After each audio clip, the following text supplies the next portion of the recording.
I remember laying on the bed with my mom and my dad at one point, and my dad was kind of like drifting off, and my mom was just like, please, can you just stay awake for a little bit longer, because I feel like you're not going to wake up. And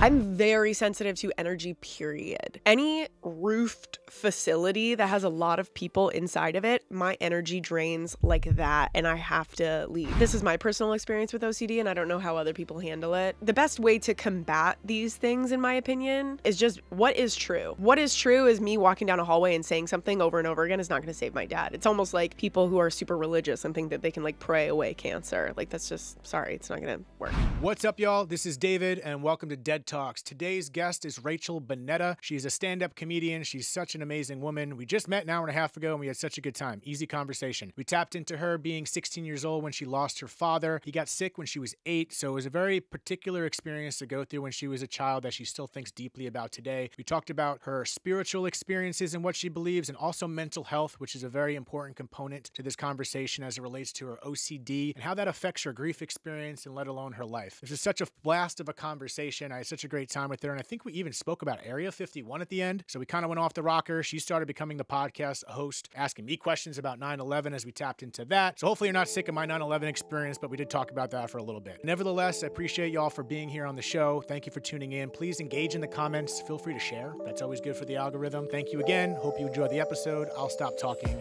Let's get into it. I just got back from my honeymoon. Oh, congratulations. Thank you so much. Where'd you guys go? We went to Paris. We went to like all over the French countryside. My husband's really into wine. Sick. And then we went to Sardinia, which is like an Italian island. Spooky vibes. What does that mean? I don't know. It just felt a little haunted. I'm very. Awesome. Are we? We're in it. We'll start when we start. Whatever. We're in it's it. Okay. recording, so. I am very susceptible to like ghost vibes and spooky vibes and like vibrations. And I felt like literally the second we touched down on this island, I was like, ooh, I don't know if we're supposed to be here. You just, you're sensitive to the energy of I'm that? very sensitive to energy, period. You know what's really weird? Every single time I've ever gone into a mall or like a big public place, like concerts, any like roofed facility that has a lot of people inside of it, my energy drains like that, and I have to leave. Like, I hate going into malls, Specifically enclosed spaces, because of everybody. I think it's because of everybody's energy. So it's energy like bounce off the walls? What does that mean? I don't know. I just think it's like everybody's like enclosed in one place and everyone's going through their own things and you're passing through. It's literally every single time I'm in a mall. So would that mean you'd be, as in a semantical way, if it's even a word, are you an empath? Yeah. What does that mean? Okay, so from my understanding, for anyone listening, you do your own fact, whatever. Empath is someone you actually like feel people's energy and you feel what they feel almost. And if you're like, when people say, oh, I'm empathetic or I'm sympathetic, apparently sympathetic, the difference between the two, from my understanding, is sympathetic means like you can't feel it, but you kind of you show sympathy towards them, and I mean like I don't understand it, but like I'm sorry for it. Yeah. Terrible explanation. Empathetic is I think you feel it. Sympathetic. Okay, so you're an unsympathetic empath. I do feel people's energy. Sometimes I have this very close friend who just like she just operates on a darker energy level, and I feel like every single time she comes over, I have to open the windows. What? Yeah. You're still friends with this person? Yes. Yeah. She's chill. Yeah. I mean, she's a great person. She just vibrates, I feel like, on a darker vibe. Am I coming across as a witch right now? I hope so. I wasn't expecting. This is why we have these. We don't have too many pre-recording conversations because this just shows up. But there's a roof here. Now I'm nervous. So how do you feel? No. I feel like it's a collection of a lot of people. Okay. And you have good energy. Oh, you feel that? Yeah, I felt that as soon as I shook your hand. Thank you. Is the Nick shirt? I think that's what it is. So what is that? How do you take that? I mean, okay, to parlay that sensitivity with your energy and whatnot, I want to tap into your, I guess, where you maybe have more of these experiences, but you're part of the Dead Dad Club, as am I. Shout-outs. And so, shout-outs? Yeah, shout-outs. Shout-outs. Shout-outs to That's for Dad YouTube. Club. That's a hand chakra for I YouTube. want to make a shirt that says Dead Dad Club. I have that. Like something like this, like a bowling shirt, sort of. I actually have that in the work. Not shirts, but I have hats in the works. I'm making Dead Dad Club hats and Wait, I want Dead one. Monk. Well, you also make your own too. This isn't saying you Oh, can't, okay. but I'll get you one, and then you can work from there. And if anyone else wants to buy it, I have not announced the price yet. Anyway, so you lost your father when you were 16. Yes. And you can start wherever you want in that story, but I just wonder, did you have that sensitivity at a young age as well? Like in that experience in particular? Like I had a lot going on when I was a kid, because that was when my OCD really first started to like show its signs, and that kind of debilitated my life. So I don't know what I was feeling. There was a lot of stuff going on.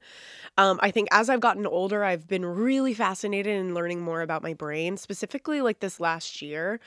So I don't know if I was like feeling energy or anything like that at that point. Maybe I was feeling like an influx of it, because they say that kids can see things, and they're a lot more open to energies and seeing ghosts in homes and all that stuff. Same with dogs. So maybe that's why I was just like such a weird little freaky kid, is because I was just like seeing everything. What kind of things did you have going on? Well, when I was younger, I was really, really obsessed with death. I was obsessed with me dying. I was obsessed with my parents dying, just like anything, any kind of separation. So me getting taken away from my parents, being kidnapped, my parents getting taken away from me, them dying. Like I was just obsessed with it. I thought about it all day long. I really didn't want it to happen. So anytime I would think about these things happening, that's when my compulsive behavior started coming in, and I started doing those like repetitive things that people know OCD to be. So let's say I was like walking down a hallway and I had this thought of like my mom getting into a car accident. I'd have to go back to that place that I was physically in the hallway and say in my head, or even out loud, which I went through a phase of, which was not fun, that she wouldn't die. And I'd have to say it in multiples of 3. If I said it in multiples of 2, then she was going to die. So picture this kid just going about her day, just like talking about people dying all day long in every single kind of way. And I don't really know, because that area of my life is so blurry, because I do feel like my brain was kind of like processing a lot of things. But my dad got sick somewhere around there.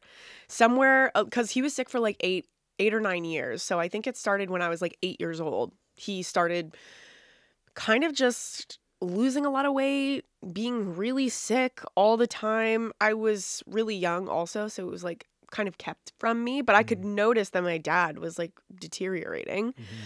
And we weren't able to do a lot of the stuff that we usually do, like go on family vacations and stuff like that. So that's kind of when it all started, and I didn't know what was going on with me. I also really didn't feel like I could tell anybody what was going on with me, because I was so worried that they were going to like send me away. When you say going on, these like the hallway and the just repetitive behaviors. Yeah. I can laugh at it now, okay? I can laugh at how strange this is. Do I have your permission to laugh too then? Oh, yes. Okay, perfect. Of course. I talk about this a lot in stand-up right now. I used to wear mittens every single day because I was convinced. Mittens? Yeah. I was convinced that somebody was like following me, like trying to track me, and that I was going to be kidnapped. And so I was just like covering up all of my I didn't want my fingerprints on anything. No shit. That's kind of smart. And it's like, as an adult, I'm like, you are not, no one was, you're not that special. But now as an adult, I'm realizing I was special, just in a different way. Yeah. I didn't know you had to be special to get kidnapped. Yeah. Chalk that down. So I was trying to hide all of these things, or in my mind, I was hiding them when it was very, clear that something was up. Well, let me ask you in regard. So you're around, you said 8 years or so. Your dad was 6. You might have been like around 8-ish. So these ideas and perspectives that you had about death, the constant thinking about it, which is a little fear-based, it seems. Oh yeah, 1000%. And so was that happened before your dad got sick? That was in your mind? I think it happened right around the time, and I think that as an adult looking back, I could probably associate the two to trauma and fear and stress. Even now as an adult, I'm 32 years old, my OCD will really fire back up, and I'll have like a flare when I'm the most stressed out or tired. So I think that was happening to me when I was 8 years old, and I was just going through it. And you know what's so interesting? Like the entire time that my dad was sick, I was in a way trying to save him.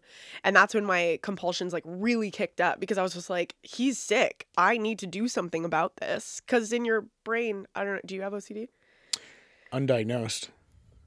A lot of people think that the repetitions and the compulsive behaviors can help fix whatever they're obsessing about. Like if you get it just right type idea? Yeah, if you turn your lights off a certain amount of time, then nothing is going to happen to your family. You know what I mean? Like it's just, it doesn't make any sense. But I was just constantly, as my dad got sicker, I was just doing more and more because I thought that I could help. And then my dad died, and a lot of it, I mean, it didn't go away, but it stopped because I was just like, it doesn't work. And that's like, I mean, this is my personal experience with OCD, and I don't know how other people handle it. But the way that I have found the best way to combat these things, in my opinion, that's worked the best for me is just like, what is true? What is true is me walking down a hallway and saying something over and over again is not going to save my dad. It's almost like people who are super religious and think that they can like pray away cancer. Like that's just, sorry, it's not going to work. And so being like intellectual about it, for lack of a better way of saying it, really helped me. And so it was like him dying, being like, this doesn't work anymore. And so I still did a little bit of like compulsive behavior, but it really tapered off after that. That's, I mean, you answered my first thought of the question is I wonder, I guess you can go in different directions of realizing it didn't work, which, like you said, helped you put that away. But did that disappoint you in a sense that you did all this effort and it didn't make a difference? No, it wasn't like that. You know what? I think that something that people deal with when their parents are sick or anybody is sick for a really long time, when that person passes away, there is a lot of relief that comes with that, because my dad was in so much pain and he was so uncomfortable. He was so depressed. I mean, it's not called Death with Dignity is a program that was like kind of just starting when my dad was really sick. And we as a family talked about that. I specifically remember being like very traumatized by that conversation. And so he wanted his life to be over. And so when he did pass away, there was a big release of stress once that happened. And I think that that's also why it kind of tapered off. I didn't, I think now, again, as an adult, I look back and I'm like, of course, me doing those repetitive behaviors were never going to save my dad. But I think in a way that was me coping. That was me having maybe like a little bit of hope that I was going to be able to fix this illness. So at the time when you were doing that, it didn't make you, even though because it seemed like you said you kept trying to do more, so maybe it was enhancing constantly from doing it more and more. That didn't cause more stress, but you felt like it was helping at the same time, or a little bit of both? I think it was all just awful. And did you I think I was stressed from left to right, up, down. I think it was all just bad. Hey, you got to get all directions if you're going to go in. So because you also mentioned in the beginning that you didn't really talk about, is compulsivity the word? Am I saying that right? What do I say? There's obsessions and then there's compulsions. And I'm sure that somebody else knows way more about OCD than I do. But it's OCD, I really think is, there are so many different ways that it affects people. OCD, you can have obsessions. You can think about the same thing over and over and over again. Also, a big component of OCD is intrusive thoughts. So flashes of images of things that you don't want to think about. I get that a lot. Oh, yeah. I think a lot of people do. It's so weird. It's, you know what? Mental health is really, really interesting. And I told you before we started recording, I'm in the process of learning about autism and being on the spectrum. And, like 10 years ago or 20 years ago, our parents were like, you don't have anxiety, you don't have depression, that's not a thing. Shut up and go. But it's like now everyone has that. And the more that I'm learning about these things, I'm like, I'm pretty sure everyone's on the spectrum. I'm pretty sure everyone has like a tinge of OCD. Like our brains are so much more complex than... Like, nobody's okay. No. If you are, you're a liar. How dare you? So you get pissed at the people that are happy? Like, what are you doing? OCD, I really do think is also, I can't remember your question, but I think it's a lot of different things. So, yes. So there's obsessions. You can obsess about stuff, and then you can do these like compulsive behaviors. You need to make your bed 25 times. It's like you feel a need to do it. You cannot go through your day without going back and washing your hands. That's a really lame one to use, because I feel like that's like the most like, oh my God, I like to organize my shelves. Yeah, but I mean, it's all parlayed next to each other. Makes sense. Yeah.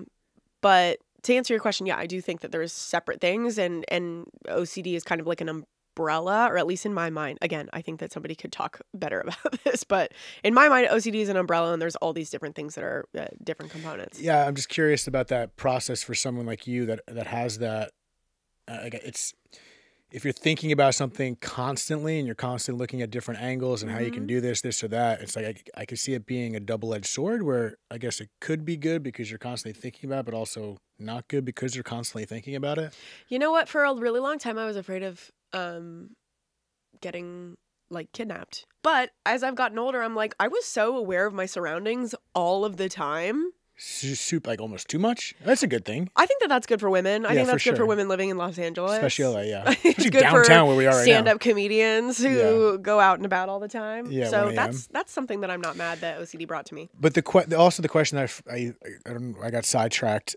Because you said you were trying to hide or not expose what you were going through as a young kid because you didn't want your family to put you away or something like that. So during that process, your dad being sick or after, do you remember any conversations with your family or confronting it with your father or your siblings? Oh my God, I put my mom through the ringer. I just feel like, I can't remember if there was like a specific time, and my mom rules, and she was doing the very best that she could have with a daughter that had all of these mental health issues. Also, yeah. But I do remember a sense of like, I can't handle this. I have this going on. My husband's dying. And my dad being like, you need to pull it together for your mom. But also, I'll give them the biggest excuse, which is what we were just talking about. Mental health was just like not discussed when they were kids. They didn't grow up the way that we did, learning about anxiety, learning about depression, learning about all of these different things that can affect your brain. And so they were doing the very best that they could. But because I wanted to be this like brave soldier, because also I'm the youngest in my family. There's 8 years between me and my youngest brother. Okay. It goes 8, 10, 12 years older than me. And so for a long time, I was like at the house by myself with my parents. My brothers had, moved and gone off to college and all this stuff. And so I was just trying to keep it together for them. Yeah. Yeah, that's it. And again, that's the dynamic. We were talking about like my family episode. There's just, I'm talking to you one-on-one, but there's just so many different perspectives when it comes to any family situation, whether it's grief or whatever the heck goes on. It's just like everyone handles it so differently. So for you to be isolated at that age is a whole different dynamic. Did you feel like you were on your own, and did you feel like you had a support system? I feel like half of my life I was a part of a big family, and then half of my life I was an only child because they were, so much older than me. I was a 16-year-old. Who wants to have a conversation with a 16-year-old girl as your sister? Like, it's just, we were just completely different. Now, we're all very, very close. My family is so close. But I felt so isolated. And a lot of times, my mom was still working, and then my dad would retire, and I would come home and he would have fallen because his body was kind of falling apart and he lost function of his legs. And I mean, he was like 110 pounds, but I was like 90. So I'm trying to pick up my father off of the ground. And then I had to be like, you're okay. It's all good. Don't worry about it. Like, let's go watch TV. And in my mind, I'm like, I shouldn't be doing this as a kid. It's always so hard when you start to parent your parents. At that age. At that age, at any age, it sucks. At any age, it sucks, yeah. And there's not necessarily a hierarchy, but there are major differences in regards to having to witness that at such a young age. I mean, it always goes back to the conversation of like, exposing your child to understand, if you can understand it at a young age, but experiencing it is just it changes you forever. I think it's an impossible. I was listening to your family talk about 9/11 and also your sisters have children, it sounded like. Yeah. Them explaining to their kids what, 9/11 was. And I remember specifically my mom sitting me down and telling me that my dad had a terminal illness and what a terminal illness meant, which it's not going to get better. He is going to die eventually. And I was just frozen. Like I was like, okay. And then I remember sitting and like staring at the TV, but not watching it. Just being like, oh my God, my dad's going to die. Crazy. And how old were you at that point? Because I know it was an 8-year span. He was sick. Yeah, I was probably like 11 or 12. Do you feel like you had a grasp on it? Like you understood No, what death oh was my at that gosh, age? no. To be honest, I still don't. I still don't even really know. So my dad passed away from this disease called amyloidosis, which is a very rare blood disease, and it affects like it can affect people in different ways because obviously your blood is running through your entire body. It affected his nervous system specifically. So he lost all the feeling in his legs. He had to walk with a walker, and then he was in a wheelchair. And so and because amyloidosis is so not known, like my mom diagnosed him. My mom got all of these medical books and found all of these different, like she turned into a nurse, which was like so fascinating. And she was the one that was basically like, could it be this? And then eventually they were like, wow, yeah, that's it. And my dad was tested like a guinea pig for so long. He got chemo, he got stem cell transplants. Like they didn't know what it was. So they tried to do all of these different things to try and make him feel better. But I still don't think I've wrapped my head around all of it because it's so unknown. Yeah, and that's the weird process of it all. Because like for me, you mentioned something earlier as well about it was all like a blur, and that's one thing I personally relate to. And I've had conversations with so many people, and it was like the defense mechanism at 12 years old. I guess there's so many things I don't remember, and it's frustrating. I mentioned that a million times on the podcast. But that part, I feel like, just develops later in life, becoming an adult. But it's confusing for me sometimes because my memories are so all over the place. Not all over the place. Like sometimes recently I talked about thinking of the last time I saw my dad. And I had this memory of, from my understanding, it was the night before where he was in his boxers, no shirt on. He probably just finished eating a fudgesicle. and he's like, gives me a little wave, goes around the corner. And that's all I remember. And then, it's been 20-something years. I'm like, was that the night before? Was that like that week? Was it just a memory that I'm thinking of? Like I've always held on to it being the last time I saw my dad. He gave me a wave, and then it's been so long and things feel so blurry. I always think, I'm like, was that the last night? I guess it doesn't matter because it's like one of the last memories like a I nice have. little memory that you have of him eating a fudgesicle. Yeah, his hairy, Italian chest just perking out. Yeah, it's great, but at the same time, my point of that is, it's.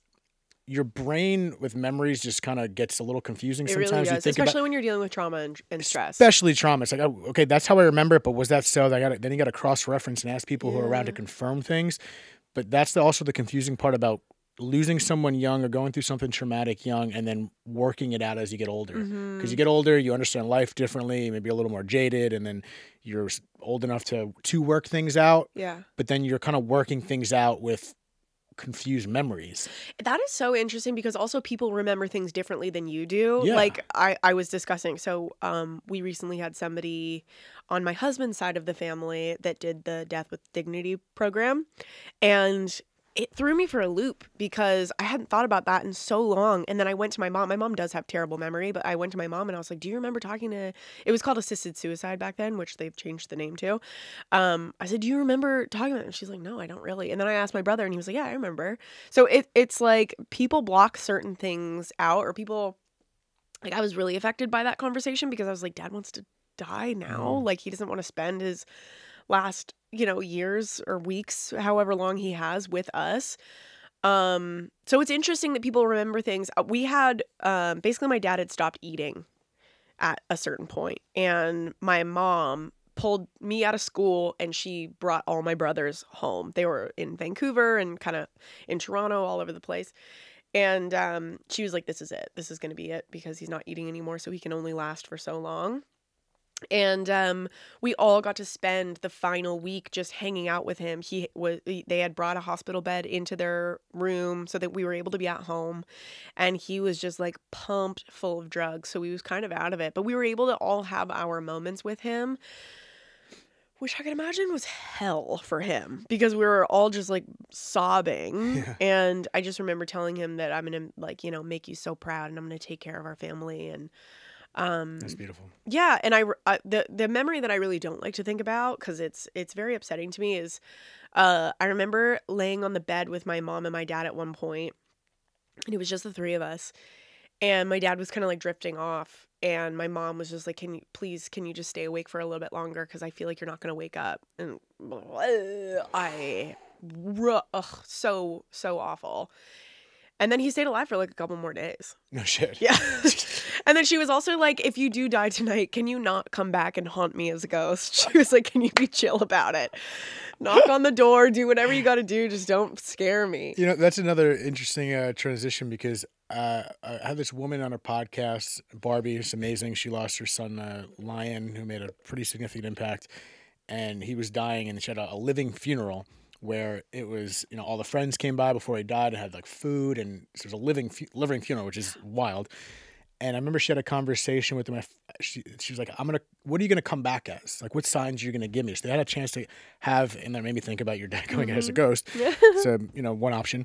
And I think he specified the number 2 and rainbows. Oh, that's cool. And yeah, I mean, I guess you could, my thought was like, if I have this conversation with my mom, I'm going to make it like very specific. I know, yeah. Like a one-legged flamingo or something. Like something like, you know it's me. Yeah. But it was cool to have that. Like, I want to do that even now. Like, let's just plan out how we're going to, really beautiful. How are we going to come back? And it could go to both ways, because if you don't see it, it's like, what the hell was that conversation for? Mm-hmm. But I feel like that'd be like a fun little experiment for people to have. And she always talks about numbers. And it was also weird because when I released that episode, I released it on episodes on Monday. And without even thinking about it, it's like this Monday adds up with my current pre-recorded episodes. It was the 22nd. And then I remember she messaged me another time I was walking in Manhattan, and I literally was thinking about her, and then I looked up and the address was like 222. So it was like happening to me when I had no relationship with her son. Yeah. But it was cool to pinpoint that kind of, I'm going to show up like this. I'm going on a rant right now, but just made me think of that. That is such a cool thing to think about. And you really should make it specific, because it's like, I just put down my senior dog a couple months ago, and we have all of these butterflies in our backyard. And I told my husband, I was like, every time we see a butterfly, let's think of Dusty. And when we were doing our first look at our wedding, a butterfly went in between us, but it's like a butterfly. Butterflies are everywhere. So I specifically said butterflies because I knew we had so many in the backyard. But thinking about something specific is actually really cool. Yeah. Is yours going to be a one-legged flamingo? That just came out of me. So maybe I'm going to put that I'm going to pin that one over there. But have you ever seen a one-legged flamingo? No. For some reason, I'm getting one-eyed dog. For me? For me. Okay. If like good energy in my ass. People call me a one-legged dog, Rusty. And somebody sees a one-eyed dog. That's me, baby. Yeah. Okay. I noted that. This is recorded right now, so I'm gonna have this on for you. So if you go before me, I'll make sure to put it on an Instagram. But reel. Talking about the pre-death funeral is so interesting. I don't want to speak too much on it because it's not my story to tell. But like I said, we had somebody in our family that just passed from the Death with Dignity program, and he fully planned out his funeral spread. Oh, dope. Ordered the bagels, ordered the food. Did you say bagels? Bagels. I know. Oh, God, you're like you sounds like you're from South Jersey. Bagels. Even though you're not. How do you say it? Bagel.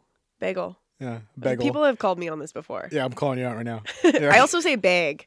Like, pass me my bag. Listen, I don't like blue cheese, but bagel is another one of those.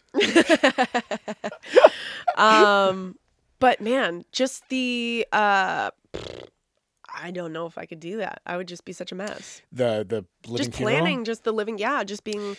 I guess you may just be so comfortable with death at that point, and that's why I loved your mom talking about on the podcast that you did about your dad dying in 9/11. How she kept on saying when she went into her cardiac arrest and she was out for a little bit, that she said she kept on saying that she was giddy. And that everyone around her was just like, she was just like stoked to see them. And that makes me feel excited and not so scared of death. Yeah. I mean, I think there's a fucking party on the other side. I hope that's one of those things too. It's like, if everything's so great over there, it's like, why are we fighting so hard to stay alive? But I think you're onto something there. I think it's real cool over there, and this is like our hell. Yeah, and then all the people that took their lives are like, I just want to get here sooner. What the hell? Totally, and they're like, look at these losers still on Earth. Yeah, for real. Cut to the chase. Let's go. I'm like, what the hell are we doing over here? Yeah. I mean, I've heard a lot of different theories on the podcast, and a lot of them that was the one cool thing about these conversations. I've always been pretty open-minded and this, that, the other, but I've heard so many different theories that it does resonate with me, but then it goes back to the meaning we give things. It's like, you see a butterfly, you could always dilute it and be like, yeah, but it's just a butterfly. It's not a one-legged flamingo. But at the same time, it's like, if you give, I think it's a blend of you giving it meaning, but that meaning is defined by how it makes you feel. So if it makes you feel a certain way, then, I don't know, rock on. I follow all of these like mediums and psychics on TikTok.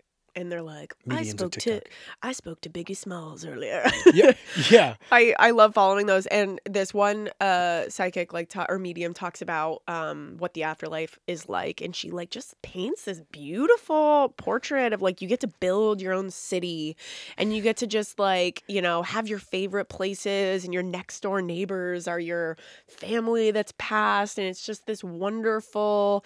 I'm like, that sounds sweet. Yeah, no, and there's no mortgage. I don't know. Like I had these girls on my No podcast. taxes. I had these. What's that? No taxes. No taxes. That might stay there because they say death and taxes. But I had these 3 girls on my podcast the other day, the Trinity Oracles, and they do a lot of that. They connect with they put it on YouTube.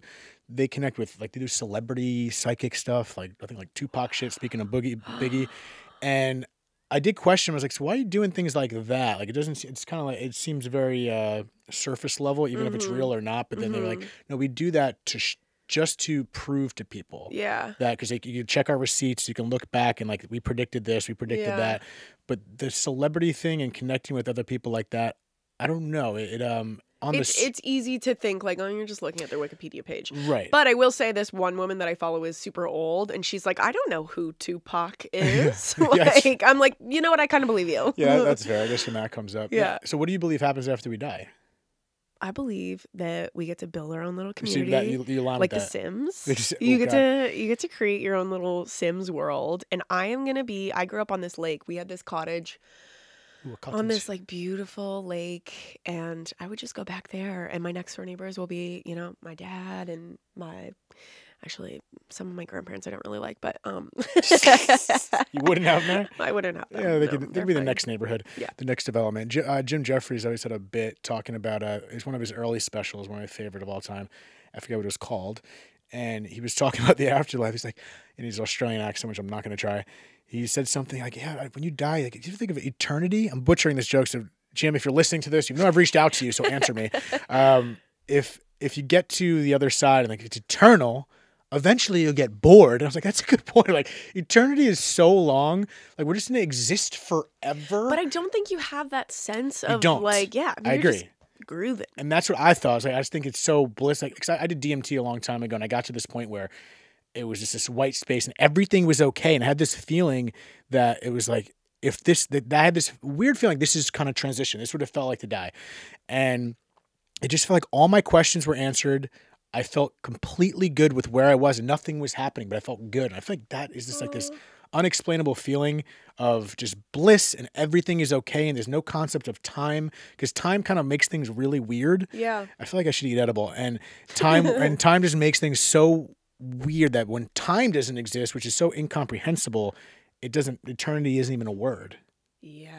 What does that mean? Are we high? I don't know. It's so weird. I've smoked so much weed in my life that like sometimes I'm like, I feel like it's ingrained in me. I'm like, no, it's just you. It's just you, David. Oh, I love the universe. Where do we turn from there? Okay, hold on. I do have questions for you if that's okay. Yeah, let's do it. I was telling you before we started recording, I was always obsessed with death, like I said when I was younger, and then 9/11 happened, and I think it was definitely different hitting in Canada. How old are you? How old am I? Yeah. 91. Actually, yeah, 2 years. Okay, so you were in like 5th grade. Yeah. And I remember coming home and we just stood next to the TV, and I was like, what is going on? She was like, I don't know. Like, this is insane. And then the next day, I remember going to school, and I was a unique kid, and so I held like a little funeral. It was so held a funeral. Like I went and collected like a bunch of flowers. I just like held space for people. Damn, you were aware at that age of just. I was in the 5th grade. Yeah, that's crazy. And I remember making all my friends like sit in a circle, and I was just like, let's just think about these people. Did you guys cut your palms and high five after too? But it was so interesting. And then I was so fascinated when I did move to the States, and I first moved to New York. And so everyone had 9/11 stories. I mean, I feel like every single person in this country has their own 9/11. I feel like everyone. What does that say about you that at that age that you were doing that's pretty impressive too, that you had the awareness. I think I've always had a connection to just feeling really deeply about death and about I don't know, it just like really affected me. I think obviously it affected a lot of people, but still to this day I'll find myself in a rabbit hole just going down, like listening to people's stories about 9/11. And so when you reached out to me, I was just like, oh my God, I kind of just want to talk to you more than you want to talk to me. What can I ask you some questions? Like, do you find yourself watching that kind of stuff every single year that it comes around, or you got to stay away from it? No, I'm not. Like I've had this discussion before. My mom, I think, only saw it once to date. Like, I think she only saw the towers go down once.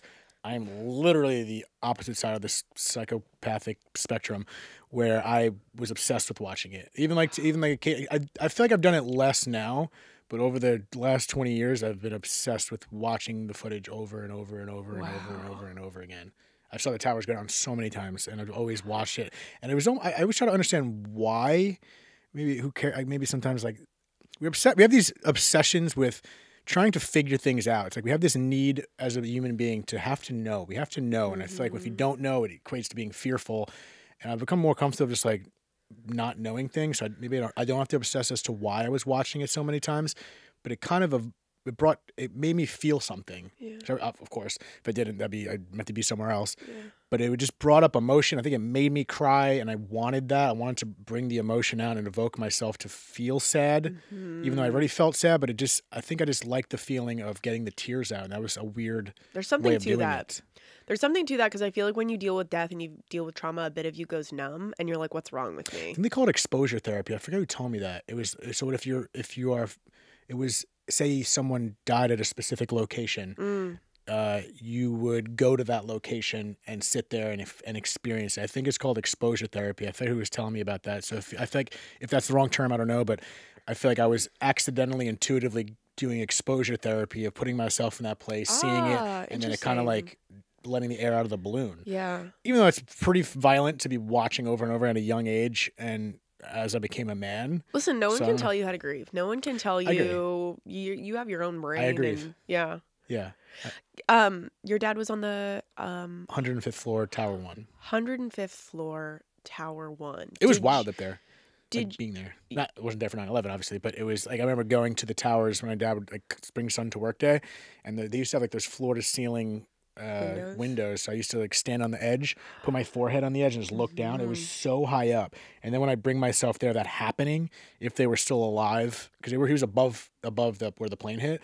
So I just put myself there, fantasizing about what was going on at that time. Like if he still was alive after the plane hit, didn't get like knocked over or something like that. Yeah. It's like, damn, that was so high up. I can't even imagine. Or like seeing just like, you know what I mean? Like being there, because it was like terrifying just putting my head in the mirror when everything was intact. It's like, oh my God, this is so high, 105 floors up. Yeah. And then being up there while that was happening, it's like, I don't mind putting myself there. Have you ever been in the Freedom Tower? I went to the top once. They have that they have that interactive elevator where it takes.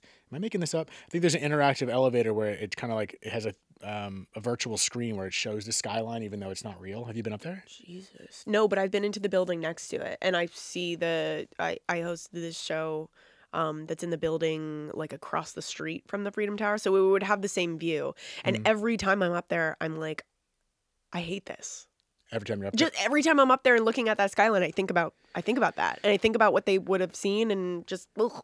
Yeah, it's weird when I look at the skyline. Obviously, you see the New World Trade Center, and then I think about the towers. I always like visualize the towers being there, and it's a weird representation of.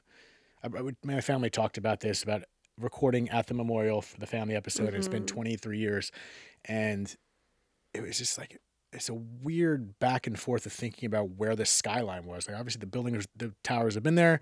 Then it was knocked down, then nothing was there, and then over the years now with the new building there, and just like represents the process of life and grief in so many ways. Also seeing the size of the memorial too, like it's just like they did a good job. The memorial is pretty nice. It's really beautiful. The fuckers are also making a lot of money, but can I ask you something? How do you feel about the museum part? Because when I first moved to New York City, that was one of the first things that I did was go to this museum because I was just like, I just again like want to think about these people and hold space for them, and I had to leave. It was too much. It was awful.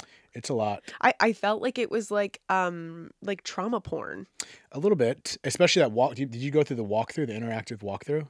The interactive walkthrough. There's one room where it's timelined where it's like they have it's like 8:30. Do they have like things in there like shoes and seatbelts and stuff like that? That's when I bailed. Yeah, I remember we got early access to. I walked through with my brother-in-law. We were like the only two people in the memorial before anyone went in, and then we had like a walk through. It was a lot, but again, I can do that for whatever reason. Maybe it's being 12 years old and seeing the towers first time. Even at that time, I forced myself to watch the TV when I first arrived at the house after it was all done. They were trying to hold me back. I wanted to see it. And so me going through that, I don't know, maybe I'm just obsessed with feeling and I want to feel something.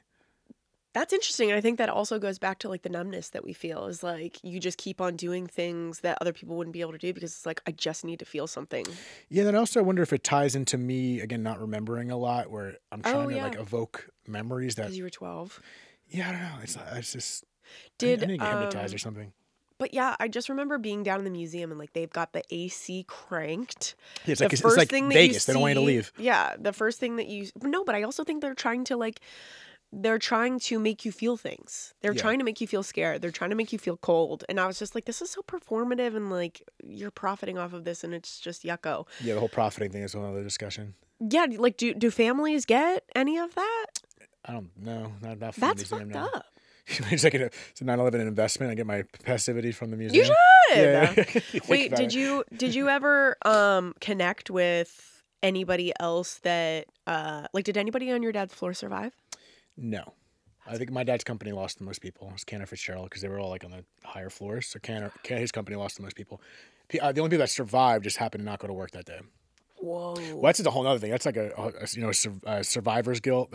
Those people. I know not so many people. I've heard stories of people that either survived or didn't go to work that day, and then they're banged up for a long time. That's whole other process. Have you ever had 9/11 survivors on this podcast? Not yet. It's a plan. Wow. I feel like I've reached out to some people. That's something I'm trying to connect with the memorial to try to connect me with that because it'd be fascinating conversations. Maybe like a subcategory because I don't want to like 9/11 porn and dead talks. I don't know if anyone wants to constantly hear 9/11 stories, but I just think for me, I'm just always been so fascinated by it. I mean, back to you. Not to, like, I'm happy to keep talking about it. I just triggered the thought. Okay, one last question. Please, ask 12 more. Tattoos. When did you guys first go to Ground Zero? It was shortly after. I have to ask my family. It was shortly after. It was so like still there rubble. was still debris. And... Yeah, it wasn't smoky. I don't think it would bring us there. Whenever the dust settled, we went down there. Like all I remember is the long ass ramp to get down there, and we were on site, like in the ditch. And were you guys allowed down there because you had a family member, or everyone was? No, it was just like a family thing where there was I forget what the first memorial was, but I know we went down in there when it was rubble. That's why my sister brought us like, isn't it weird where we're just here and now it's all done, and we were there whatever a month or whatever it was in the rubble, in the shit. That's another thing. I just want to go back to know what I felt. Like, you ever think you losing your father and it seemed like you remember a lot, but did you ever have the feeling you want to go back to you at 16, 17 and really understand what you felt, or do you feel like you know what you felt? I think I was so numb. It was just like trauma overload that last week. I was just like, this is not what I should be experiencing as a kid. So did it show up later? Do you remember things popping up later? Like, what was your process as a woman not having a father? Well, I'll tell you about the night that my dad actually died. So we were pulled home, and that week we were just meant to like spend time with him, and then he wouldn't die. We were like, let's get this show on the road. You're ruining the dramatic effects. 5 days in, and we were like, nah, let's go. I gotta get back to school. That sounds dark, but I can joke about this. That's hilarious. Anyways, I remember it taking so long that I was just like, can I have my friend over? Yeah. And my friend Whitney came and had a sleepover, which, like, why did she agree to that? Like, is my dad was the dying. Same friend with the dark energy? No. This is a girlfriend that I had in high school. But my friend Whitney came and slept over, and I remember we were like up late, or I couldn't really sleep, so I was watching the OC. I was like watching the OC on like the season set that you get. And in the middle of the night, it was probably like 1 a.m. My room was like covered in photos, and one of the photos flew off the wall. And it wasn't a photo related to my dad. It wasn't like a picture of me and my dad, but a photo that was close to my bedroom door flew off the wall and smashed. And so it made me get out of bed and look over towards my door, and underneath the door, which I can still see in my head, there was a sliver of light, which told me that my parents' lights were still on. And so I was like, that's weird. Like, they should be asleep by now. And so I get up and I open the door and I can see from my bedroom that my brother is standing over my dad and his bedside light is on and Jonas, my brother, is crying. And so I go into the bedroom and Jonas looks at me and he says, Dad just took his last breath. He he got me out of bed. He woke me up. And he was dead. I cannot picture his face. They had something over his eyes to close his eyes because he was just probably. So you feel that photo coming over was just. He was getting me out of bed, That's and incredible. I crawled into his hospice bed, his hospital bed, and I just laid with him. His body was still warm. I just laid with my dead dad for like 15 minutes, and just cried and just told him that I loved him and that I'm happy that he finally let go and that he's in a better place. And I just remember hearing, my brothers laughed at me for telling him this, but I just remember saying in my head, I love you so much. And I just remember feeling and hearing in my head, I love you too. It's going to be okay. Oh, man. And my aunt was there. My mom has a lot of sisters, a lot of female energy, a lot of witchy energy in this family. But we were just surrounded by people that were taking care of us. And my youngest brother, like I said, it was taking a while. So we were kind of like, what do we do instead of, like, we were just tired of sitting in the house and crying. So I had my friend over, and then my brother Jake went into the next like town over to go to a party at his friend's house. And we were like, we have to go get Jake. And this was before, I mean, we had cell phones, but he was at a party. He wasn't answering his cell phone. We were on our phones all the time at that point. And so I remember getting into a car with my Aunt Liz and Jonas and going to this house party and just having to go through the party to find my brother. Like, it was packed full of people. And as soon as people saw us, they started crying. Like, all of our childhood friends, because they knew that we were there because my dad died. So, my brother's like best childhood friends that have spent just as much time, with my dad, they saw us and they were like, fuck. And they're, sorry, am I allowed to swear on this podcast? Yeah, okay. And they were like, I think Jake's upstairs. And so then I remember like knocking on a door and then opening the door and Jake seeing us and just being like, oh. Damn. And then we all just like stood in this door frame around all of these drunk teenagers, not teenagers, they were in their 20s, and just crying and just being like, we got to go home. And we brought him back, and he didn't say, I remember him being like really closed off. He didn't say anything on the way home, just like kind of looked out the window. Because I also think that he felt guilty about not being home, maybe. I don't want to put that on him. But anyways, that was the night that my dad died. And I remember sitting with my mom. I think that that's a difficult thing for people too, is when they come and get the body. Not to be too dark, but It'll be dark, it's okay. We spent as much time as we could with him, and then we were like, we have to call the people to come and get him. And when they got there, my mom didn't want to be a part of that. And so she sat in our kitchen and I sat with her, and she just finally just let it all out, just like scream crying, and she's like, I knew that this was going to be the hardest part. I knew it was going to be so difficult when they were actually taking him away, because that's the last time you're going to see him. Because we were going to cremate him. He wasn't going to have like an open casket or anything like that. So that's the last time you're going to see this person.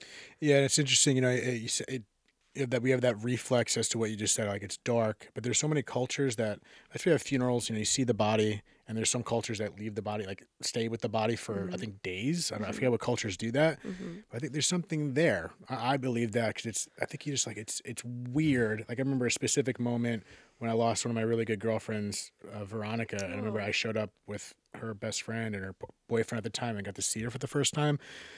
And it was like it was before the funeral, so we just got to be with her body. And yeah, it feels eerie and dark and sad, but it's also a weird thing, 'cause it's just a body.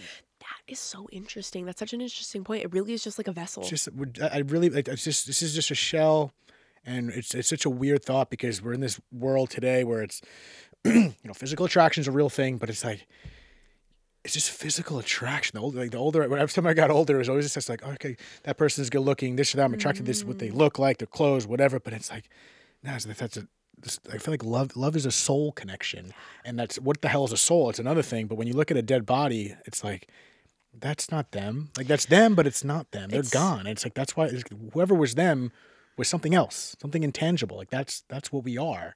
and it's kind of peaceful at the same time when I think it's like a realization. It's just body. And regardless, if you don't believe in anything, I don't know what to tell you, but it's like we're just kind of, whatever was in there that was generating the movement of this body and personality and this, that, the other, it's like that's just somewhere else right now. Wow, that's really beautiful. Is it? I really do think it is, because it's just, you know, they're leaving their body that's not it's not doing anything for them anymore. I don't know if you've ever put down a dog. I had to do it for the very first time, like I said, a couple of months ago. This old little just ratty ass dog showed up on our literal front lawn 2 years ago. And he was matted and he was walking with a limp, and we brought him to a shelter, and they're like, if you leave him here, we're going to have to put him down. Like, he's in that bad of shape. So I brought him to the vet, shaved him. I'm like, you're coming home with me, baby. Broken leg, fractured ribs, enlarged heart. Oh my God, just a mess of a dog. We called him Dusty because he was so gross. And I just fell in love with this dog. He had so many issues, but he just woke up every day with like a little zest. And eventually we were just like, I think it's doing more harm than good than keeping him alive. So we had him for about like a year, almost 2 years. And then me and my husband made the decision to put him down. And just laying with him, he had such a beautiful spirit, and his body was just failing him. And so when he passed away, I just felt like, oh, you're free. Mm-hmm. You're free from this shit. Somebody didn't take care of you. And now you can go run in the fields with your beautiful legs, and you're not gross and missing all your teeth, and maybe you have a girlfriend. Like, I don't know, but I just felt this. I mean, I was devastated. It was awful, but I also just felt like, and the same with my dad. I was just like, I'm so happy that he doesn't have to. I remember walking into his bedroom sometimes, and he would just be laying there staring at the ceiling. And I was like, that's not a life. Mm-mm. That's not a life. Yeah. And so there was just such a relief when he passed away. I was like, oh. Yeah, I believe that. I think it's weird. I think there's so much suffering in this life, and it's not to be pessimistic. I think that's part of the journey. I think the suffering is just the lessons. And when you come out of the other side, it's like amazing. But I do think when we go, it's just, we're better off. And I think we're the ones left to suffer. And it's sad not to have the physicality, but like, again, it's a conversation of like physicality and the spirituality where we kind of can still have these relationships, but it's just being human is so physical and material that it's hard to, continue on. We don't have someone, but I feel like, we're the ones left to deal with it. And wherever we go after this, it's like, I think we're just going to be good. I think we're just going to be good. I agree with you. I will say, I do feel like, I mean, your situation is so, traumatic and awful, and so is mine. Yes. But I do feel like at least I had that last week with him. At least I got to say my goodbyes. I had a friend that my dad passed away when I was in senior year of high school, and his dad passed away as well, but in a motorcycle accident. And so he never got to say his goodbyes. He literally, police showed up at his house and was like, your dad's gone, you're never gonna see him again.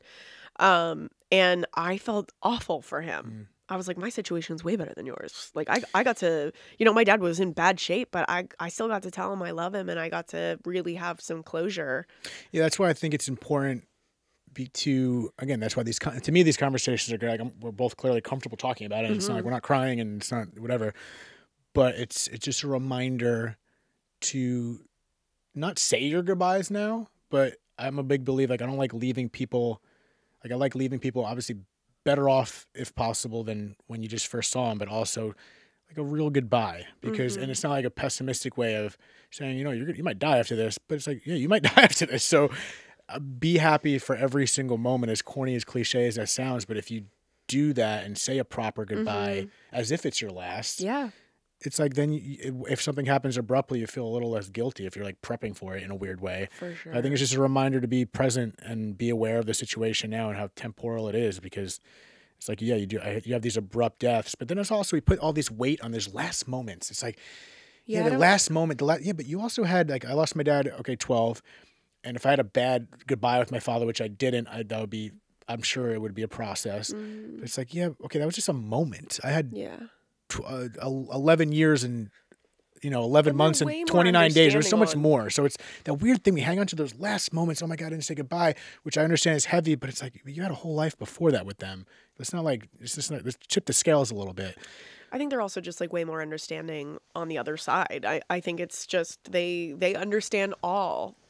You know what I What the hell hope? that means? I really hope that I've thought about this so many times. I really hope that when we die, we find out all the secrets of the world. Yeah, like we Area know about 51. aliens. Yes, Area 51. Area 51. We know, secrets about the president. We just Everything. know every piece of shit that's been talked about. I think we will. Oh yeah, we will. Area 51 is probably my first The tea's place. gonna be spilled. Area 51 is the first place. Area love 51. alien What is stuff. going on with Area 51? It's crazy when you think about it. We know it's there. We know they're hiding things amongst a million other things. Oh, there's aliens for sure. Oh yeah, and they're here. Oh, They're here. are you on? Do you know who Billy Carson is? Wait, that sounds familiar. If you're gonna listen to the podcast episode, there's a lot of all my guests are great, but that episode in regards to what we're talking about is some wild shit. Wow. It's a long episode, hour and a half, but check it out. He talks about ancient civilizations and the pyramids, and some aliens come up, but it just makes me think about the fact that we know nothing about we know nothing about what's here, let alone the afterlife. And there's just so much wild shit that I think other people know that we don't know, that it confuses my wires and it makes me paranoid for like 10 seconds. But back to Area 51. What the hell is going on with Area 51? I don't know. I'm so fascinated by aliens. Oh man, I was even on a deep dive of aliens last night, and then I made my husband watch The Martian with me, which is not about aliens. It's about somebody stuck on Mars. That's the Matt Damon one, right? Yeah. It's a really good movie. Oh, it's great. I love watching space movies. Interstellar, classic. Oh, classic, one of my faves. What I was going to say, you know what? I just saw something about Interstellar, and they said that, you know how there's a scene in the very beginning of the movie where he crashes? Matthew McConaughey crashes? They show the same scene twice, one? Yes. Yeah, explain that again, because what's going on there? Okay, so the theory is that that very first scene, it's literally how the movie starts, is that Matthew McConaughey is in this spaceship, or in this aircraft that looks a lot similar to the one that he's in later on, and it's crashing, and he's like, it's going down. So people are saying that he dies there, and the rest of the movie, which is the entire movie, is his journey to the afterlife and him trying to communicate with his daughter. And then the very last scene, you know, when his daughter is old and on her deathbed and like surrounded by her like family, no one really pays any mind to him coming in. Right, it's like Sixth Sense shit. It's like he's now welcoming her onto the other side. Ooh, I got goosebumps. Hell yeah. That's so what it rewatch was. that movie with that in mind. That's the thing. I was recently rewatching that on an airplane, but then I was thinking about that clip, but I forgot the premise of it. She just explained it, so now I got to watch it again. Mm-hmm. That's some deep shit. I will say one more thing about death making you just like really think about life is I really do feel like do the things. I recently made this like very large career switch. And I've been working in sports for 10 years and always loved comedy, have done comedy in sports, but I was just like, I've always been so afraid of stand-up. And then I finally made the career switch. And it's like, I have never felt more fulfilled in my life. And you only have one life. You only have one chance at this. Who knows what happens afterwards?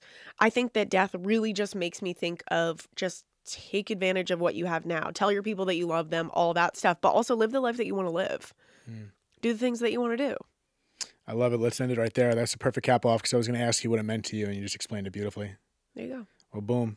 Rachel, I want to thank you so much for being on the show. As usual, for anyone that wants to find you, information on you, follow her, find her, you have shows and whatnot, but I will plug. Yeah, I'm usually a lot funnier than this, okay? It's I think you're worth noting.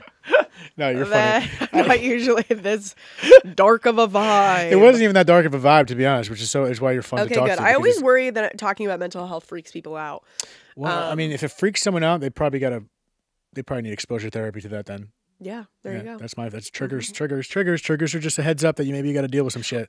Ooh, I like that. That's what I always think about it. Mm-hmm. But as usual, I'll put our information in the show notes if you want to find and follow her and check more out. But Rich, I really appreciate you taking the time to talk to me. Thank you for having me. So good. I just met you. Yeah, it's been beautiful. It's awesome. You're great. Seriously. I love it. Congratulations. You just got back from your honeymoon. Yee. Hell yeah. I got to ask you off the mic about the spooky shit. We didn't tap into that more about what spooky shit. When you went on the honeymoon, you went to, where was it that felt It was spooky? just a vibe. Sardinia.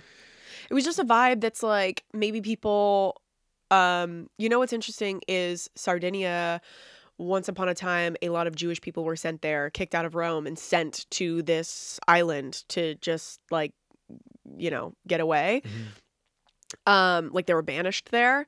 And then I think they created a beautiful life for themselves, and then more people showed up and maybe like took that away from them. So there's just an energy about it that's like, maybe we're not supposed to be here. Interesting. Okay, you put me in a weird place for a second, but we're going to end the episode there. And thank you for confirming I have good energy. I appreciate that. I want you all to recognize that again.